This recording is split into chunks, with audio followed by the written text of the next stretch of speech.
தமிழ்நாட்டிலிருந்து பிரதமர் ஆகிறதுக்கான வாய்ப்பு இப்போது யாருக்கு இருக்கிறது? நம்மளுடைய முதல்வர் விஜய்க்கு அந்த வாய்ப்பு இருக்கிறதா? நமது தமிழ்நாட்டை சேர்ந்த காமராஜர் அவர்கள் அகில இந்திய காங்கிரஸ் கமிட்டி தலைவராக இருந்தார். அப்போது அவருக்கு பிரதமர் ஆவதற்கான வாய்ப்பு இருந்தது. அவர்தான் அதை முடிவு செய்ய வேண்டும். அன்றைக்கு அந்த வாய்ப்பை லால் பகதூர் சாஸ்திரி அவர்களுக்கு விட்டுக் கொடுத்தார். வாஜ்பாய் அரசு ஜெயலலிதா அம்மையாரால் கவிழ்க்கப்பட்ட நேரத்தில் மீண்டும் தமிழ்நாட்டை சேர்ந்த நம்முடைய ஜி.கே. மூப்பனார் அவர்களுக்கு ஒரு வாய்ப்பு வந்தது. அந்த பிரதமர் வாய்ப்பை ஜெயலலிதா அம்மையாருக்கு வாங்கி கொடுப்பதாக உறுதியளித்து அழைத்து சென்றார்.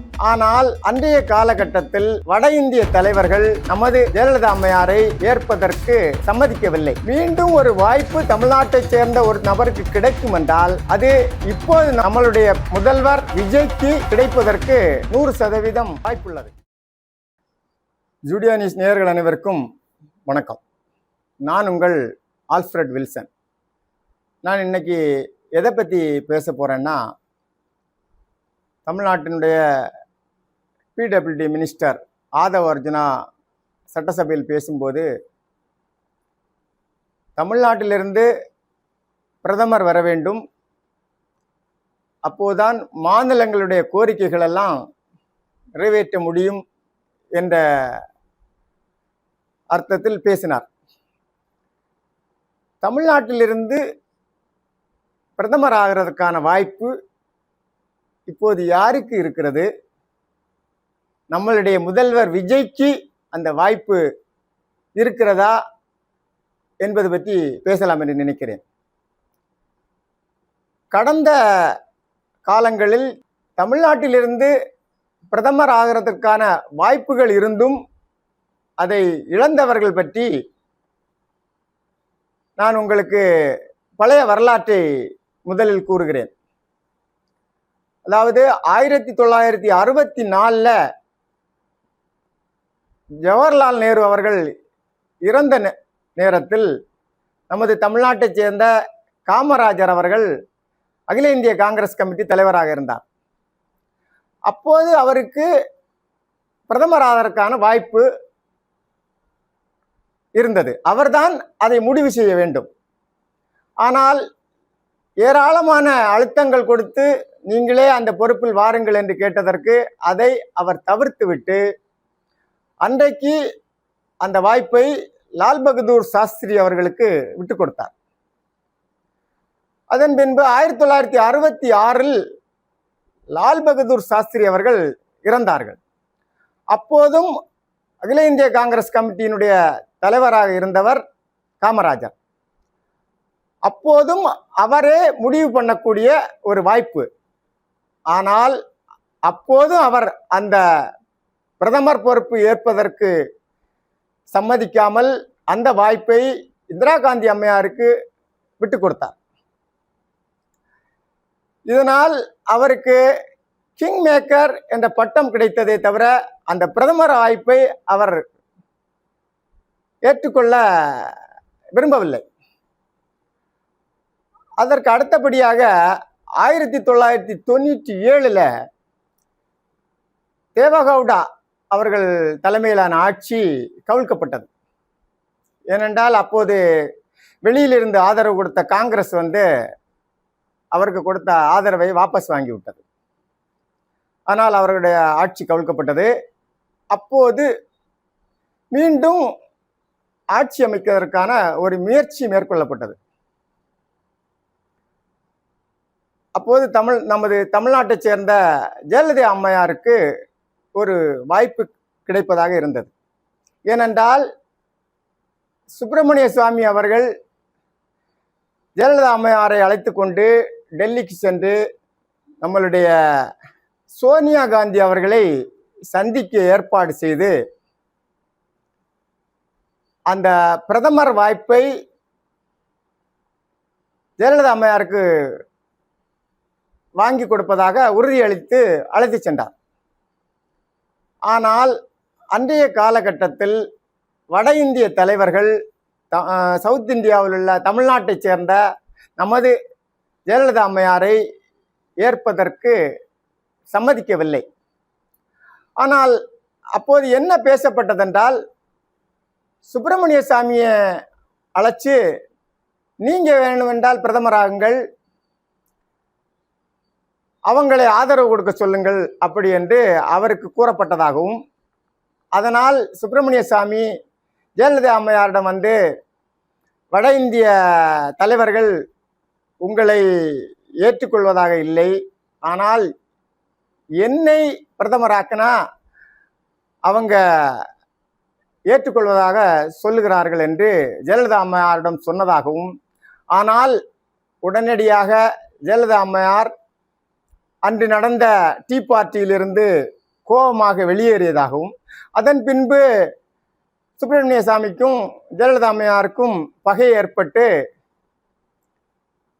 ஏகப்பட்ட பிரச்சனைகள் வந்தது உங்களுக்கு எல்லாருக்கும் தெரியும்.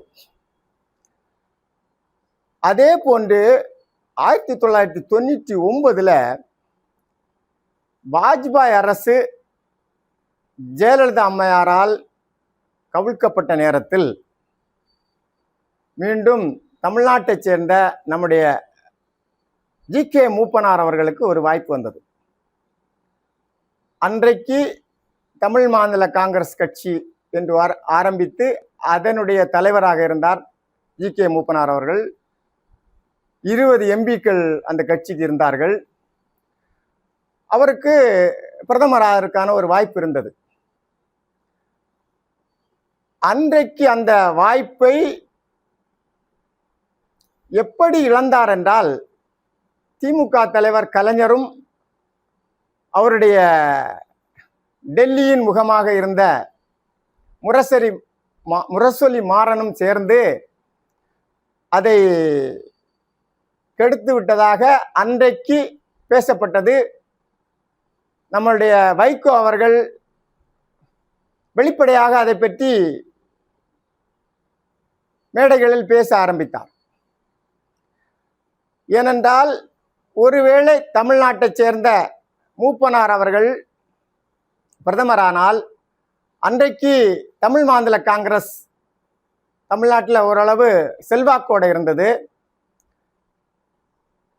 திமுக அந்த தமிழ் மாநில காங்கிரஸோடு சேர்ந்து தேர்தலில் போட்டி போட்டு வெற்றி பெற்று தான் திமுக ஆட்சி தமிழ்நாட்டில் இருந்துச்சு. பிரதமர் பதவி தமிழ் மாநில காங்கிரசின் தலைவருக்கு கிடைத்தால் தமிழ்நாட்டில் தமிழ் மாநில காங்கிரஸ் செல்வாக்கு பெருகி இவர்களுடைய ஆட்சிக்கு கெடுதல் வரும் என்ற நோக்கத்தோடும், அதுவும் அல்லாமல் பிரதமர் தமிழ்நாட்டைச் சேர்ந்தவர் என்பதால் அடிக்கடி அவர் தமிழ்நாட்டுக்கு வருவார், அவரை போய் நாம் ரிசீவ் பண்ண வேண்டும், இப்படிப்பட்ட ஒரு சூழ்நிலை வரக்கூடாது என்ற காரணத்தால் அவர்கள் ஜி.கே. மூப்பனார் அவர்களுக்கு எதிராக செயல்பட்டு அன்று அந்த வாய்ப்பை கெடுத்து விட்டதாக பேசப்பட்டது. அதன் பின்பு தமிழ்நாட்டை சேர்ந்த யாருக்குமே அப்படிப்பட்ட ஒரு வாய்ப்பு கிடைக்கவில்லை. ஆனால் மீண்டும் ஒரு வாய்ப்பு தமிழ்நாட்டைச் சேர்ந்த ஒரு நபருக்கு கிடைக்கும் என்றால் அது இப்போது நம்மளுடைய முதல்வர் விஜய்க்கு கிடைப்பதற்கு 100% வாய்ப்புள்ளது. எப்படி என்றால், அவர் இந்தியா அளவில் நல்ல பெயர் பெற்ற புகழுடைய நபர். அது மட்டுமல்லாமல் தென்னிந்தியாவில் அவருக்கு ஏராளமான ரசிகர்கள் இருக்கிறார்கள். வட இந்தியாவிலும் குறிப்பிடத்தக்க ரசிகர்கள் இருக்கிறார்கள். இப்போது அவர் இருக்கிற இந்த முதல்வர் பதவியில் தமிழ்நாட்டில் அவர் சொன்ன எல்லா தேர்தல் அறிக்கைகளையும் நிறைவேற்றி தமிழ்நாட்டில் அவர் ஒரு முழுமையான வெற்றியான ஆட்சியை கொடுத்தாருன்னா இந்தியா முழுதும் அவருடைய புகழ் பரவுவதற்கு வாய்ப்பு இருக்கு. அது மட்டுமல்லாமல் இவர் இன்றைக்கு தமிழ்நாட்டு அரசியலோடு அவருடைய ஆட்சியை முடித்து கொள்ளாமல் வரப்போகிற 28வது ஆண்டு வரப்போகிற கர்நாடகா சட்டசபை மற்றும் தெலுங்கானா சட்டசபை போன்ற சட்டசபை தேர்தலில் போட்டியிடுவதற்கான முயற்சியை எடுக்க வேண்டும். அதே மாதிரி அவருக்கு கேரளாவில் நிறைய ரசிகர்கள் இருக்காங்க. அங்கேயும் இந்த கட்சியை வளர்த்துவதற்காக முயற்சியை மேற்கொள்ள வேண்டும். இந்த கட்சியினுடைய பெயர் ஒருவேளை தமிழக வெற்றி கழகம் என்று இருப்பதால் அங்கெல்லாம்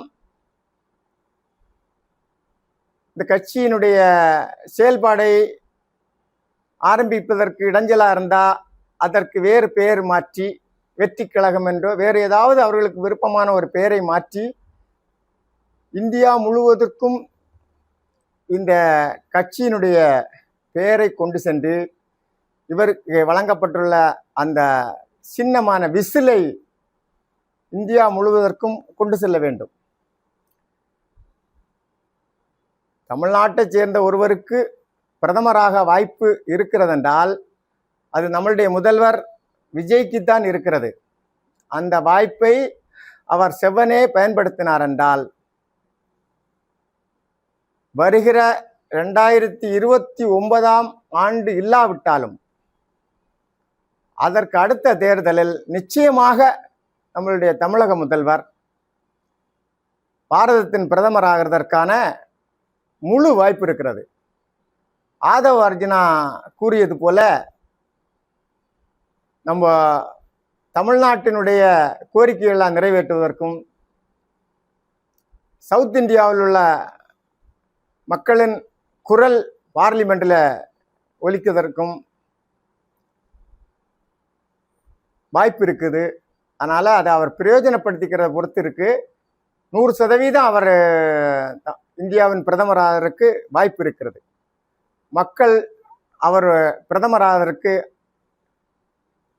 எல்லாரும் ஒத்துழைப்பு கொடுக்க வேண்டும் என்று கேட்டுக்கொண்டு இந்த செய்தியை முடித்துக் கொள்கிறேன். எங்களுடைய சூர்யா நியூஸ் செய்தி சேனல் வரக்கூடிய செய்திகள் உங்களுக்கு பிடித்திருந்தால் எங்களுடைய சேனலை சப்ஸ்கிரைப் பண்ணுங்க, லைக் பண்ணுங்க, ஷேர் பண்ணுங்க, கமெண்ட் பண்ணுங்க.